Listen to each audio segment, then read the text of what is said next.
Welcome to studio yes news. Bulletin ముందుగా headlines.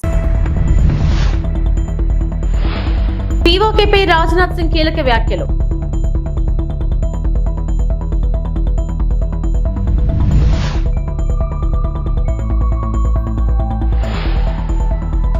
Govinda నామాలను కించపరిస్తే సహించేదే లేదు. DD next level మూవీకి Bhanu Prakash Reddy warning.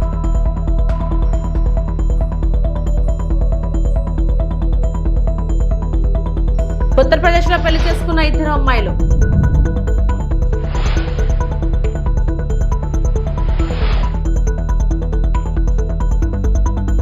Operation Sindoor తో ఉగ్రవాదులను అంతం చేశామన్నారు రక్షణ శాఖ మంత్రి రాజ్నాథ్ సింగ్. అలాగే దేశమంతా సైనికులను చూసి గర్విస్తుందన్నారు. అమరులైన సైనికులకు సెల్యూట్ చేస్తున్నా గాయపడిన వారు త్వరగా కోలుకోవాలని ఆకాంక్షిస్తున్నారంటూ వ్యాఖ్యలు చేశారు రక్షణ శాఖ మంత్రి రాజ్నాథ్ సింగ్. भारत की नीति को रीडिफाइन कर दिया है, इसे परिभाषित कर दिया है कि हिंदुस्तान की सरजमी पर किया गया कोई भी आतंकी हमला एक एक्ट ऑफ वार माना जाएगा. दोनों देशों में जो अंडरस्टैंडिंग बनी है फिलहाल वह इसी बात को लेकर है कि सरहद पार से कोई बेजा हरकत अब नहीं की जाएगी. अगर की गई तो बात निकलेगी तो बहुत दूर तक जाएगी. हमारे प्रधानमंत्री ने यह भी साफ कर दिया है, आतंक और बातचीत कदापि एक साथ नहीं चलेंगे और अगर बात होगी तो आतंकवाद पर होगी और पाक ऑक्युपाइड कश्मीर पर ही होगी. ऑपरेशन सिंदूर की कामयाबी ने पाकिस्तान में छिपे आतंकी संगठनों और उनके आकाओं को भी यह साफ बता दिया है कि वे कहीं भी अपने आप को महफूज और सुरक्षित न समझें. अब वे हमारे बहादुर भारतीय सेनाओं के निशाने पर हैं. दुनिया जानती है हमारी सेनाओं का निशाना अचूक है और वो जब वो निशाना लगाते हैं तो गिनती करने का काम वह दुश्मनों पर छोड़ देते हैं. यदि आतंकवादी वारदातें चलती रही तो लगातार यह बढ़ने ही वाली है. हमारे प्रधानमंत्री श्री नरेंद्र मोदी जी ने दो टूक शब्दों में आतंकवाद के खिलाफ भारत की नीति को रीडिफाइन कर दिया है, इसे परिभाषित कर दिया है, जो यह कहती है कि हिंदुस्तान की सरजमी पर किया गया कोई भी आतंकी हमला एक एक्ट ऑफ वार माना जाएगा. दोनों देशों में जो अंडरस्टैंडिंग बनी है फिलहाल वह इसी बात को लेकर है कि सरहद पार से कोई बेजा हरकत अब नहीं की जाएगी. अगर की गई तो बात निकलेगी तो बहुत दूर तक जाएगी. साथ ही हमारे प्रधानमंत्री ने यह भी साफ कर दिया है, आतंक और बातचीत कदापि एक साथ नहीं चलेंगे और अगर बात होगी तो आतंकवाद पर होगी और पाक ऑक्युपाइड कश्मीर पर ही होगी. साथियों, ऑपरेशन सिंदूर की कामयाबी ने पाकिस्तान में छिपे आतंकी संगठनों और उनके आकाओं को भी यह साफ बता दिया है कि वे कहीं भी अपने आप को महफूज और सुरक्षित न समझें. अब वे हमारे बहादुर भारतीय सेनाओं के निशाने पर हैं. दुनिया जानती है हमारी सेनाओं का निशाना अचूक है और वो जब वो निशाना लगाते हैं तो गिनती करने का काम वह दुश्मनों पर छोड़ देते. పవిత్రమైన గోవింద నామాలను ర్యాప్ సాంగ్ లో వాడుతున్నారని టీటీడీ ధర్మకర్తల మండలి సభ్యుడు భాను ప్రకాష్ రెడ్డి మండిపడ్డారు. హిందువుల మనోభావాలు దెబ్బతినాలా డీడీ నెక్స్ట్ లెవెల్ చిత్ర బృందం గోవింద నామాలను కించపరిచిందన్నారు. తిరుమల శ్రీవారిని వీఐపీ ప్రారంభ విరామ దర్శన సమయంలో భాను ప్రకాష్ రెడ్డి పోతలపట్టు ఎమ్మెల్యే మురళీమోహన్ దర్శించుకున్నారు. గోవింద నామాలను కించపరిచేలా పాటలు చేస్తే సహించేది లేదని భాను ప్రకాష్ రెడ్డి హెచ్చరించారు. మంది హిందువులు అత్యంత పవిత్రంగా నిత్యం స్మరించే గోవిందనామాల్ని, అన్నమయ్య కీర్తనల్ని, అన్నమయ్య సాహిత్యాన్ని ఈ మధ్య కొందరు తమ యూట్యూబ్ ఛానల్స్లో, సినిమాల్లో వాటిని ర్యాప్ సాంగ్తో జోడించి భక్తుల మనోభావాలు బాధపడే విధంగా వివరిస్తున్నారు. తోలు తీస్తాం జాగ్రత్త. తమాషా అనుకుంటున్నారా? ఈరోజు డీడీ నెక్స్ట్ లెవెల్ అంట. ఆ బృందం ర్యాప్ సాంగ్లో దాదాపు ఉన్నటువంటి 3 నిమిషాల పాటలో దాదాపు 1.5 నుంచి 2 నిమిషాలు స్వామివారిని గోవిందనామాల్ని అసహ్యంగా వారు దాంట్లో జోడించి ఆ సినిమాల్లో తీసుకురావడాన్ని మేము తీవ్రంగా వ్యతిరేకిస్తున్నాం. నేను టీటీడీ అధికారులతో కూడా మాట్లాడుతున్నా. ఈ గోవింద నామాల్ని టీటీడీ పేటెంట్ తీసుకొని ఎవరిని ఇట్లా కానీ దాన్ని దుర్వినియోగం చేస్తే వారి మీద ఇమీడియట్గా మన క్రిమినల్ కేసెస్ డెఫర్మేషన్ వెళ్ళే విధంగా టీటీడీ దాన్ని మన ఆడియో వీడియో రైట్స్ మనం ఓన్ చేసుకోవాల్సిన అవసరం ఉంది. నేను రాబో ధర్మకర్తల మండలి సమావేశం కూడా నేను దాని మీద చర్చించబోతున్నాను. ఇది స్వామివారి భక్తుల్ని అవహేళన చేయడమే, కోట్లాది మంది హిందువుల మనోభావాలని వ్యాపారంగా చూడడమే. శ్రీ వెంకటేశ్వర స్వామివారిని కొలిచే భక్తులు వెంకటేశ్వర స్వామివారిని సహస్రనామాలతో కొలుస్తారు, వాటిని పవిత్రంగా భావిస్తారు. ఇది ఒక ఆంధ్రప్రదేశ్తో ముడిపడినటువంటి వ్యవహారం కాదు. దక్షిణ భారతదేశంలో అత్యధిక మంది భక్తులు తిరుమల మలయప్ప స్వామి దర్శనం కోసం తమిళనాడు నుంచే వస్తుంటారు. అక్కడ ఉన్నటువంటి భక్తుల మనోభావాలు కూడా దెబ్బతిన్నట్టే. వెంకటేశ్వర స్వామితో ఆటలో మంచిది కాదు. జలజీవన్ మిషన్ ద్వారా 592 కోట్ల మంజూరు. కర్నూలు జిల్లా ఆదోని నియోజకవర్గంలో ఇవాళ ఎమ్మెల్యే డాక్టర్ పార్థసారథి మాట్లాడుతూ రాష్ట్రంలో 40 రిజర్వాయర్ నీళ్లు సంబంధించిన ప్రతిపాదనలు కేంద్రానికి సిఫార్సు చేయగా అందులో 8 మాత్రమే మంజూరయ్యాయి. ఇందులో కర్నూలు జిల్లా అదోనికి 1 మంజూరైంది. ఇది పులికనుము రిజర్వాయర్ అదోని 40 పంచాయతీల జనాభాకు ఇంటింటికి కొళాయి ద్వారా నీళ్లు ఇచ్చేందుకు 592 కోట్లు మంజూరైందని తెలిపారు. ఆదోని ప్రజలకి అలాగే మంత్రాలయం ప్రజలకి శుభవార్త చెప్పడానికి మిమ్మల్ని పిలిచాను. మనకు తెలుసు ఆదోని కానీ మంత్రాలయంలో ఉన్న ప్రజలు కూడా ఏ విధంగా మంచినీళ్ళకి ఇబ్బంది పడతా ఉంటారో. తాగడానికి వారం రోజులకు ఒకసారి వస్తుంది, 10 రోజులకు ఒకసారి వస్తుంది, 15 రోజులకు ఒకసారి వస్తుంది. నేను అసెంబ్లీలో పదే అరుస్తుండేవాడిని. ఈ రకంగా ఉన్న సమస్యకి ఒక పరిష్కారం చూపించే ప్రయత్నం జరుగుతుంది.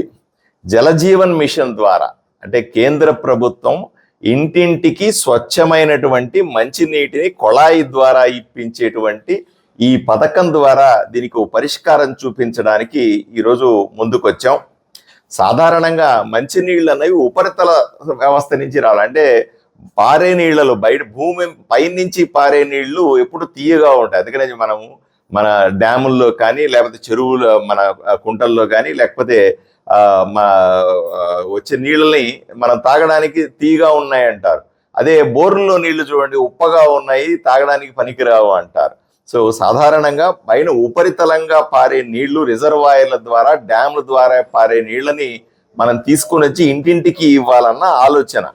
గత ప్రభుత్వంలో 5 సంవత్సరాల్లో ట్యాపులు వేసారు కానీ నీళ్లు రాలే. మనకు ప్రధాన సమస్య ఏంటంటే నీళ్లు ఎక్కడి నుంచి వస్తాయని. నీళ్లు ఇవ్వడానికి మనము కొళాయిలను ఏర్పాటు చేసుకోవచ్చు లేదా పైపులను ఏర్పాటు చేసుకోవచ్చు, కానీ నీళ్ళు ఎక్కడి నుంచి తెస్తామన్నది మన ప్రధాన సమస్య. దీని మీదనే నేను ఎక్కువగా వర్కౌట్ చేస్తుండేవాడిని. దీన్నే వాటర్ గ్రిడ్ అని కూడా అని అంటారు. మనం ఇప్పుడున్న వ్యవస్థలో ఎస్ఎస్ ట్యాంకుల ద్వారా అంటే సమ్మర్ స్టోరేజ్ ట్యాంకులు అక్కడక్కడ కట్టి దాని ద్వారా నీళ్ళు ఇచ్చే ప్రయత్నం చేస్తున్నాం. కానీ జనాభా పెరిగిపోయింది. 1995లో కట్టినటువంటి ఈ ఎస్ఎస్ ట్యాంకులు దాని ద్వారా పైప్ లైన్ల వ్యవస్థ ద్వారా 2025 సంవత్సరానికిలో ఉన్న జనాభాకు నీళ్లు ఇవ్వలేము. అప్పుడున్న జనాభా వేరే, ఇప్పుడున్న జనాభా వేరే. అందువల్ల దీనికి మార్చిలో ఈ సంవత్సరం మార్చిలో కొన్ని ప్రతిపాదనలు కేంద్ర ప్రభుత్వానికి పంపించినాం. నేడు రాష్ట్రంలో నారావారి నరకాసుర పాలన జరుగుతుంది. మహిళమైన మనం సత్యభామలాగా నారావారి నరకాసుర పాలన అంతం చేయడానికి నడుం బిగించాలి. చంద్రబాబు ఏడాది పాలనలో అరాచకాలు, అఘాయిత్యాలు, అత్యాచారాలు, అవమానాలు, అక్రమ కేసులు, వేధింపులు ఇవే చంద్రబాబు సూపర్ 6లు. సోషల్ మీడియా ద్వారా మహిళలను వేధించడానికి ఉన్మాదులను తయారు చేస్తున్నారు. ప్రజలను పార్టీని సొంత బిడ్డల్లా చూసుకున్న వైఎస్ జగన్ మళ్లీ ముఖ్యమంత్రి అయితే ప్రజలు బాగుంటారు, రాష్ట్రం బాగుంటుందని అన్నారు ఆర్కే రోజా, వైఎస్ఆర్సీపీ అధికార ప్రతినిధి. ఈరోజు మనమందరం ఇక్కడ సమావేశమయ్యేదానికి ఒక కారణం ఉంది. మన అందరి మీద ఈరోజు ఒక గురుతరమైన బాధ్యత ఉంది. ఎందుకంటే ఈ రాష్ట్రంలో నారావారి నరకాసుర పాలన జరుగుతోంది. సో ఈరోజు వైఎస్ఆర్ కాంగ్రెస్ పార్టీలో ఉన్న ప్రతి మహిళ, ప్రతి కార్యకర్త ఒక సత్యభామలాగా ఈ నారావారి నరకాసుర ప్రభుత్వాన్ని అంతమొందించే విధంగా నడుం బిగించాలని కూడా ఈ సందర్భంగా మీ అందరినీ కోరుకుంటున్నాను. ఎందుకంటే చంద్రబాబు నాయుడు వచ్చి దాదాపుగా ఏడాది అవుతుంది. ఈ ఏడాదిలో ఆయన సాధించింది ఏందయ్యా అంటే అరాచకాలు, అఘాయిత్యాలు, అత్యాచారాలు, అవమానాలు, అక్రమ కేసులు, వేధింపులు ఇవే సూపర్ 6. సో ఈ సూపర్ 6 ఇవ్వడానికి ఉత్సాహం చూపిస్తున్నాడు తప్ప మనం మహిళలకు ఇచ్చిన వాగ్దానాల్ని నెరవేర్చాలన్న చిత్తశుద్ధి వాళ్ళకి లేకపోవటం అనేది మనం అందరం కూడా గమనించాలి.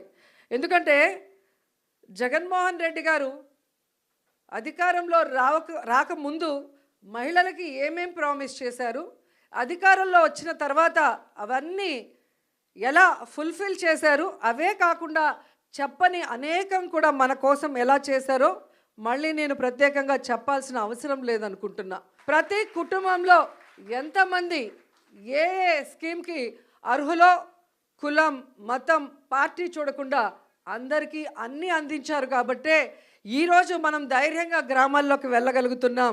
ఎక్కడ మనం కనిపించినా అయ్యో మేము తప్పు చేశామని కొంతమంది, అయ్యో మేము అన్నకు ఓటేసాం ఎక్కడికి పోయిందని కొంతమంది, ప్రతి ఒక్క మహిళ వైఎస్ఆర్ కాంగ్రెస్ పార్టీ వాళ్ళు, వైఎస్ఆర్ కాంగ్రెస్ పార్టీ సింపథైజర్స్ ఓపెన్గా బాధపడుతుంటే తెలుగుదేశం జనసేన వాళ్ళు లోపల ఏడుస్తున్నారు.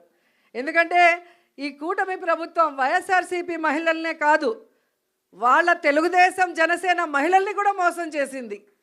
వాళ్ళకు కూడా అమ్మఒడి లేదు, వాళ్ళకు కూడా చేయూత లేదు, వాళ్ళకు కూడా ఆరోగ్యశ్రీ లేదు, వాళ్ళకు కూడా ఏ ఒక్క సంక్షేమ పథకం సూపర్ 6 లేదు. అంటే మననే కాదు వాళ్ళని కూడా మోసం చేశారు. మనం బయట చెప్పుకోగలుగుతున్నాం, వాళ్ళు చెప్పుకోలేక కుమిలిపోతున్నారు అన్నది నిజమని కూడా ఈ సందర్భంగా తెలియజేసుకుంటున్నాం. ఉగ్రవాదులకి మనకి మధ్యన జరిగిన యుద్ధంలో ముందుండి నడిపించింది ఎవరు? మహిళలు. సో మహిళలుగా మనం గర్వపడాలి. చంద్రబాబు నాయుడు కూటమి ప్రభుత్వం అధికారంలోకి వచ్చిన తర్వాత మహిళల మీద, చిన్నపిల్లల మీద అఘాయిత్యాలు, అత్యాచారాలు ఎంతగా పెరిగిపోతున్నాయో అసెంబ్లీ సాక్షిగా వాళ్ళు ఇచ్చిన లెక్కలు చూస్తేనే మీకు అర్థమవుతుంది. అంటే వైఎస్ జగన్మోహన్ రెడ్డి మహిళల అభ్యున్నతి కోసమే ఆలోచించారు. ఆ మహిళల అండతోనే జగనన్నను ముఖ్యమంత్రిని చేసుకోవాలి. కూటమి నాయకుల కుట్రలకు జగనన్నకు మధ్య యుద్ధం జరుగుతుంది. మహిళలంతా జగనన్నకు ఒక సైన్యంలా మారాలి అని వరదు కళ్యాణి వైఎస్ఆర్సీపీ మహిళా విభాగం అధ్యక్షురాలు పేర్కొన్నారు. గత 5 సంవత్సరాలు కూడా మన జగన్మోహన్ రెడ్డి గారు ఏ మహిళల కోసమైతే తాపత్రపడ్డారో ఆ మహిళల అండతోనే మనం మళ్ళీ జగనన్నను ముఖ్యమంత్రి చేయాలి. చంద్రబాబు నాయుడు గారు కానీ కూటమి ప్రభుత్వం పూర్తిగా వాళ్ళకి నెట్ట నిలువుగా మోసం చేసింది. ఎన్నో హామీలు ఇచ్చారు, ఏ ఒక్కటి నెరవేర్చలేదు. కాబట్టి ఈరోజు మహిళలు తమలో తాము కుమిలిపోతూ ఉన్నారు.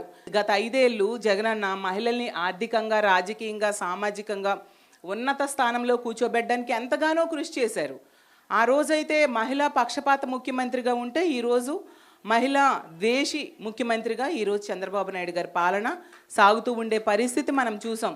ఈరోజు ఈ రాష్ట్రంలో తీసుకుంటే కూటమి ప్రభుత్వం తాలూకా కుట్రలకు ప్రజానాయకుడైన మన జగనన్నకి మధ్య యుద్ధం జరుగుతూ ఉంది. అలాగే చంద్రబాబు నాయుడు గారి వంచనకు, జగనన్న విశ్వసనీయతకు మధ్య యుద్ధం జరుగుతూ ఉండే పరిస్థితి. చంద్రబాబు నాయుడు గారి వెన్నుపోటు రాజకీయాలకు, అలాగే జగనన్న పోరాట పటిమకు మధ్య యుద్ధం ఈరోజు ఈ రాష్ట్రంలో జరుగుతూ ఉండే పరిస్థితి మనందరం చూస్తూ ఉన్నాం. అసలు ఈ యుద్ధంలో మన మహిళలందరూ కూడా శవంగుల్లా పోరాటం చేయాల్సిన అవసరం ఎంతైనా ఉంది. జగనన్నకి ఒక సైన్యంలా మారాల్సిన అవసరం మన అందరి మీద ఉందని తెలియజేస్తూ ఉన్నాను.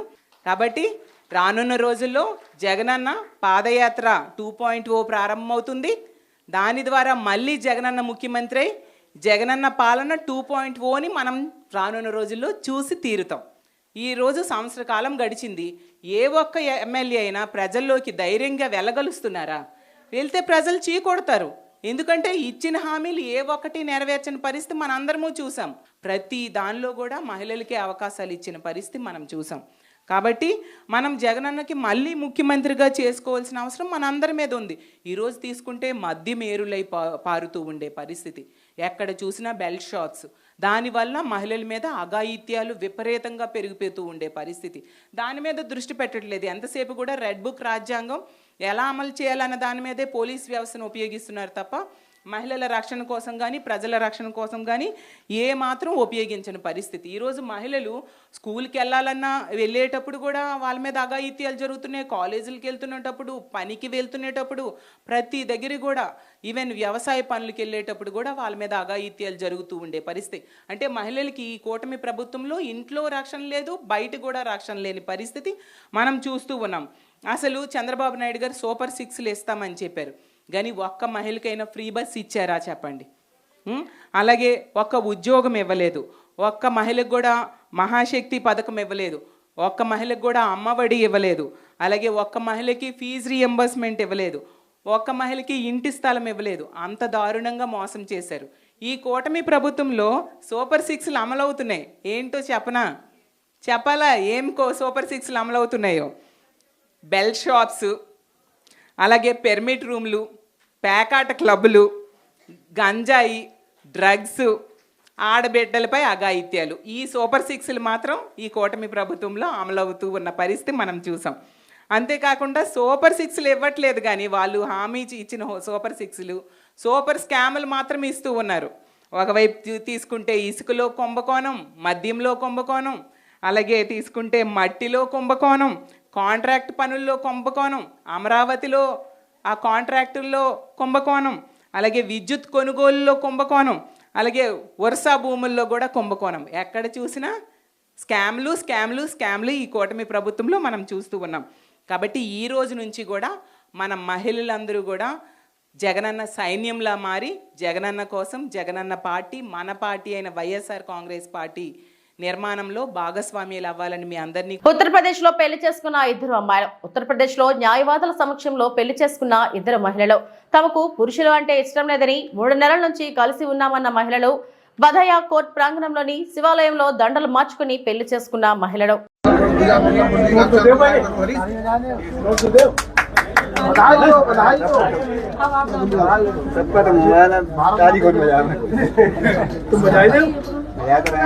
दो लोग खड़े हो जाइए, अब इधर मुंह करके खड़े हो जाइए, इधर मुंह करिए दोनों लोग। अभी वो लग जाए अरे खन गई भैया रात में पैर छू के आशीर्वाद। क्या बात खुद बनाएंगे भगवान के हाथ जोड़। तो आप दोनों लोग इधर देख के खड़े हुए हैं, इधर देख लीजिए दोनों लोग साथ में खड़े होके।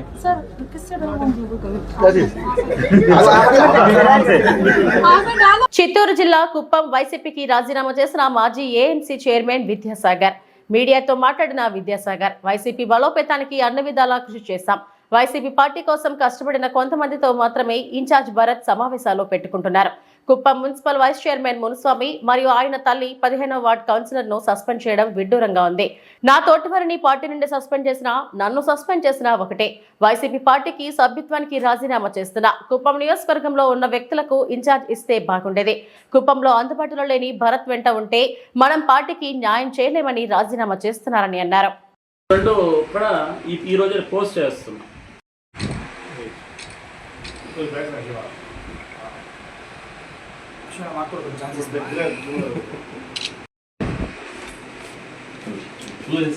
పార్టీలోని కొంతమంది గ్రూప్ రాజకీయాలు చేస్తూ, కార్యకర్తలు బ్రెయిన్ వాష్ చేస్తూ కొన్ని గ్రూపులు క్రియేట్ చేసి రెచ్చిపోతున్నారు. ఆ నియోజకవర్గ నాయకుడు టార్గెట్ చేస్తూ తీవ్రవాదులు, ఎంత వర్స్ట్ పదం ఇది తీవ్రవాదులు అంటే, ఈ పార్టీ కోసం ఖర్చులు పెట్టుకొని కేసులు తెచ్చుకొని ఇబ్బందులు పడి అన్నీ చేస్తే తీవ్రవాదులు. సో వీళ్ళ స్వార్థం కోసం పార్టీని అమ్ముకుంటూ ఈ వివరాలు పోతాయి అనేసి పెట్టాడు. సో గ్రూప్ రాజకీయాల గురించి చెప్తున్నాడు. దీనికి ముందు గ్రూప్ రాజకీయాలు లేవా గవర్నమెంట్ ఉన్నప్పుడు? అప్పుడు సస్పెండ్ చేసేది, ఎంతోమంది సస్పెండ్ చేసేది. గవర్నమెంట్ ఉన్నప్పుడు సస్పెండ్ చేయాలి, గవర్నమెంట్ లేనప్పుడు వీళ్ళు సస్పెండ్ చేసేది ఏంటి? అసలు పార్టీకి పనిచేయడం నాయన అని కాలు చేతులు పట్టుకునే పరిస్థితులు ఉంటాయి అపోజిషన్స్లో. గవర్నమెంట్ ఉండేటప్పుడు సస్పెండ్ చేయకుండా ఇప్పుడు సస్పెండ్ చేయడం అంటే ఒకటి, నేను కూడా ఇప్పుడు ఒక మనిషిని అయితే ఖచ్చితంగా మనసులో తీసుకోవాలా. వాళ్ళ నాన్నగారు స్వర్గీయులు చంద్రమౌళి సారు రాజకీయం చేసినట్లు వీళ్ళకి ఎవరికి చేస్తారని చేత కాదు. మేమంతా అక్కడ అప్పుడు కష్టపడిన కారణం ఏమంటే, ఆయన దగ్గర పనిచేసినాం కాబట్టి, ఆయన విలువలు ఉంది కాబట్టి అతని దగ్గర పనిచేసినాం. మా దరిద్రమో లేకపోతే పార్టీ దరిద్రమో తెలియదు కానీ కరెక్ట్గా ఆయన క్యాన్సర్ రావడం, ఆయన చనిపోయే స్థాయికి ఇంక ఈయన రావడం ఈయనకి తెలియదు. ఏజ్ తక్కువ కదా. అప్పుడు మ్యాక్సిమం హ్యాండిల్ చేసాం, దగ్గర ఉండి ఏది మంచి ఏది చెడ్డు చెప్పుకుంటా తీసుకుపోయినాం. కానీ ఇంకా ఇప్పుడైతే అవుట్ ఆఫ్ కంట్రోల్ ఉన్నారు కాబట్టి ఇంకా మేము కూడా లేకపోతే పార్టీ వదిలే ప్రసక్తే లేదు యాక్చువల్గా. మాకు ఇంకా వేరే పెద్దరెడ్డి గారు కానీ కానీ మాకు అన్ని విధాలుగా అందుబాటులో ఉన్నారు, కానీ వాళ్ళు ఉండే ఇష్యూస్లో మనం వాళ్ళని ఎవరు లోకల్ లీడర్ ఉంటారో ఆ లోకల్ లీడర్తో మనము ఆయనే మనకి మెయిన్, ఆయనతోనే ఫైట్ చేయాలి, కానీ వాళ్ళతో మాట్లాడే ఇష్యూస్ కాదనేసి మెయిన్. రేపు భవిష్యత్తులో ఏ పార్టీనైనా, అది వైఎస్ఆర్సీపీ పార్టీ అయినా, టీడీపీ అయినా, బీజేపీ అయినా, జనసేన అయినా, ఇంకా అదర్ పార్టీస్ అయినా, నాయకులను కానీ లేదా కార్యకర్తలు మనోభావాలు ఏదైనా దెబ్బతీసినట్లు మేము మాట్లాడింటే మాత్రం క్షమించాలనేసి నేను పత్రికాముఖంగా ఇది మీకు క్లియర్గా చెప్తున్నా. ఎందుకంటే ఎప్పుడు నేను రాజకీయాన్ని రాజకీయంగా చూశాను, కానీ నా సొంత కక్షగానో లేకపోతే ఆ రాజకీయంలో ఉండి సంపాదించాలనే ప్రసక్తే లేదు. బిజినెస్లు చేసుకుంటే ఏదో బతుకుతా ఉన్న ఫ్యామిలీ, నేను ఎంప్లాయీస్ బ్యాక్గ్రౌండ్ ఉండే ఫ్యామిలీ, కానీ రాజకీయాల్లో సంపాదన చేసుకునే ఏమీ లేదు. కాబట్టి అలాంటి అపోహలు మా మధ్య లేదు, అలాంటి జైలుకు పంపించే ప్రక్రియ మా మీద జరగటం లేదు. కాబట్టి దయచేసి ఏదైనా మేము మాట్లాడింటే పార్టీ స్టాండ్తో మాట్లాడతాము. ఏ పార్టీలో పనిచేసినా, ఆ రోజు తెలుగుదేశంలో పార్టీలో పనిచేసినప్పుడు కూడా ఖచ్చితంగా ఆ రోజు లక్ష్మీపార్వతి గారిని, మోహన్ బాబుని, రాజశేఖర్ రెడ్డి గారిని అందరినీ అడ్డుకున్న పరిస్థితులు ఉన్నాయి. అది మా బ్యాచే. సో ఇటు సైడ్ వచ్చినప్పుడు కూడా పార్టీ కోసం పనిచేసామే, కానీ ఏది వ్యక్తిగతంగా పనిచేయలేదని మాత్రం క్లియర్గా అయితే మేము చెప్పదలుచుకుంటున్నాం. నెక్స్ట్గా ఏ పార్టీలో ఉన్నా ఆ పార్టీ కోసం న్యాయంగా 100% మా వద్దు ఎంత సహకరించి మా చేతుల్లో పని చేయగలుగుతామో అంత పని మేము చేయగలుగుతామనే ఒక సత్తా ఉన్న నాయకులే మేము. కాబట్టి అది ఎవరికి వాడుకోవాలనిపిస్తే వాళ్ళ విధి విధానాలు బట్టి మేము కూడా ఆలోచించి పార్టీలో ఖచ్చితంగా స్టాండ్ తీసుకుంటాం. దీంతో ఏమీ మార్పు ఏం లేదు. ఏపీలో గంజాయి మాదక ద్రవ్యాల నియంత్రణకు ప్రభుత్వం ఎన్ని రకాల చర్యలు తీసుకుంటున్నప్పటికీ గంజాయి అక్రమ రవాణా యథేచ్ఛగా కొనసాగుతుంది.